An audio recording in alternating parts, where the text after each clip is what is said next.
Quando a gente olha para a história antiga, vemos reinos que se dividem, impérios que nascem e morrem. Mas e se por trás de tudo isso existisse um roteiro? As profecias bíblicas parecem traçar um verdadeiro mapa do tempo com uma precisão, olha, impressionante. Nesta análise, vamos mergulhar fundo nessa linha do tempo e entender como mensagens de milênios atrás podem ter previsto o destino de nações inteiras. Para isso, nossa jornada vai passar por 5 momentos-chave.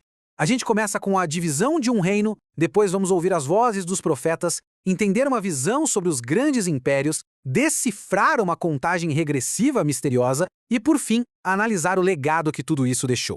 Bem, toda a grande história tem um ponto de virada, né? E para o antigo Israel essa virada não aconteceu numa batalha, não, mas sim numa decisão do seu rei mais sábio. Foi ali que foram plantadas as sementes de um conflito que ecoaria por séculos.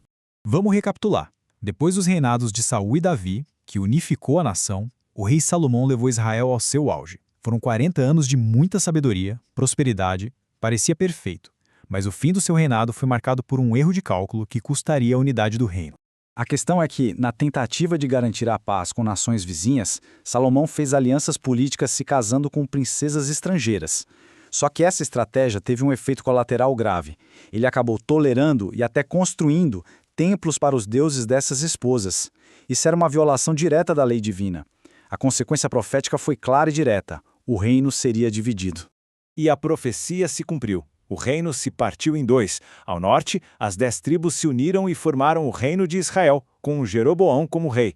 Já no sul, as tribos de Judá e Benjamim continuaram leais à família de Davi, formando o reino de Judá. E pronto, o cenário estava armado para séculos de rivalidade e, claro, de mensagens proféticas. Agora, em meio a toda essa bagunça política e espiritual, Deus não ficou em silêncio. Foi justamente nesse período de crise que surgiram algumas das vozes mais potentes da história de Israel, os profetas. E veja bem, profetas como Isaías, Oséias, Jonas, eles não eram só videntes tentando adivinhar o futuro. Eles eram comentaristas sociais, conselheiros, mensageiros que diagnosticavam os problemas do povo em tempo real e alertavam sobre as consequências. A mensagem de Oséias, por exemplo, foi fortíssima. Ele usou a metáfora de um casamento desfeito para descrever a relação de Deus com Israel. Ele falou sobre o divórcio, que seria o exílio, mas, mesmo no meio do julgamento, ele deixou uma semente de esperança, a promessa de que um dia haveria uma restauração. E aquilo não era só um aviso espiritual, viu? A profecia se cumpriu de forma militar, direta e devastadora. O Império Assírio veio, conquistou o Reino do Norte e espalhou as 10 tribos. Basicamente, elas foram apagadas dos registros da história. Depois da queda do Norte, chegou a vez de Judá. O julgamento veio com o exílio babilônico, e foi nesse período, no coração do Império Inimigo, que nasceu uma das obras proféticas mais incríveis da história.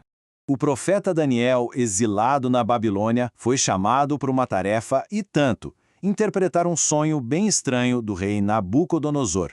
O rei não fazia ideia, mas aquele sonho era, na verdade, um mapa do futuro, que ia desenhar a ascensão e a queda das grandes potências mundiais que viriam.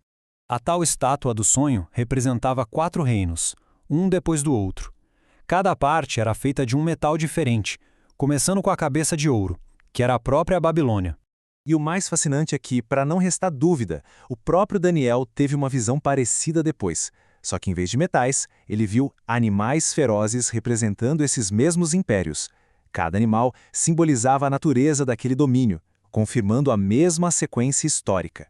Impressionante, né? E não para por aí. Dentro dessa visão gigante sobre impérios, Daniel recebeu uma profecia extremamente específica, quase como uma contagem regressiva para o momento mais importante da história. O centro de tudo é um período de 70 semanas. Agora, no linguajar profético, uma semana aqui significa 7 anos. Então, fazendo as contas, a gente está falando de uma contagem regressiva divina de 490 anos. E o propósito dessa linha do tempo era, assim, monumental. Era um cronograma para resolver o maior problema da humanidade. A profecia prometia acabar com a transgressão, fazer a expiação pelo pecado e, no fim de tudo, ungir o Santo dos Santos, uma referência bem clara a uma figura messiânica.